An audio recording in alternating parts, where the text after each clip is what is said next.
Most people think wars are decided on the battlefield, like the fighting, the strategy, the big moments that everybody remembers. But a lot of the time, that's not what actually decides the outcome, because behind every battle, there's something else going on. Something quieter, less visible, and a lot more important. Supply, communication, timing. The things most people never see. And when those things go wrong, everything else starts to fall apart. So today we're looking at the hidden side of war, the part that doesn't get talked about as much, but often decides everything. And if you like this kind of history, the side that most people don't usually think about, make sure to subscribe because this is exactly what we dig into here. Like one of the biggest factors in any war is supply. Food, fuel, equipment. Armies don't just move. They need constant support to keep going. And when that support breaks down, it doesn't matter how strong the army is. A well-known example of this is Napoleon's invasion of Russia. On paper, it looked unstoppable. Like a massive army, experienced leadership, momentum. But the deeper they moved into Russia, the harder it became to supply that army. Food ran low, conditions got worse, and winter set in. And little by little, the strength of that army started to kind of fade. Not because of one decisive battle, but because the system supporting it could not keep up.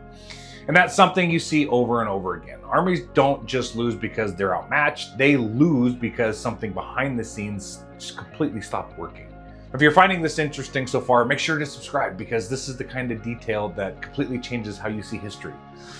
Another major factor is communication. Today we're used to instant updates. Messages arrive immediately, information moves fast, but for most of history that was not the case. Messages had to be carried, and delays mattered. Like at the Battle of Waterloo, timing played a huge role. Forces that were supposed to arrive didn't show up when expected, messages didn't move fast enough, and those delays changed how decisions were made in real time, which ultimately affected the outcome. Not because one side suddenly became stronger, but because information didn't arrive when it needed to. And that's the part that's really easy to overlook. Leaders were making decisions based on what they knew at the time.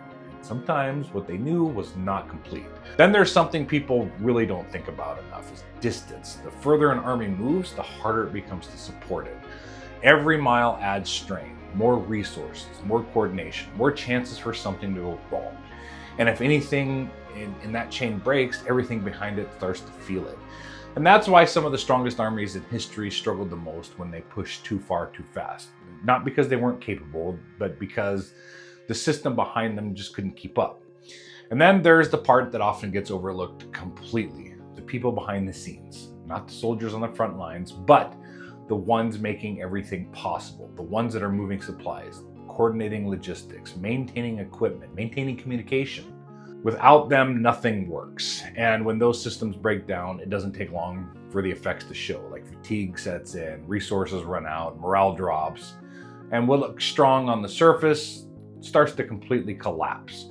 Not because of one big moment, because everything small stopped working at once. And when you step back and look at all of this together, a pattern will start to appear. Wars weren't always decided by who's stronger. They're often decided by who holds things together the longest, who keeps their systems working, who avoids small failures turning into big ones. Because a lot of the time, it's not one massive event that changes everything. It's a series of small things that slowly add up. A delayed message, a missing supply, a decision that seemed fine at the time. And most of the time, no one notices these moments while they're happening. They only stand out just later, after everything's already changed. And that's what makes this side of history so interesting, because it's easy to look back and see outcomes as inevitable, like things were always going to happen the way they did. But they weren't. A lot of those outcomes were completely fragile, depending on things holding together just long enough. And sometimes they didn't, which means the difference between what happened and what almost happened is so much smaller than it actually looks.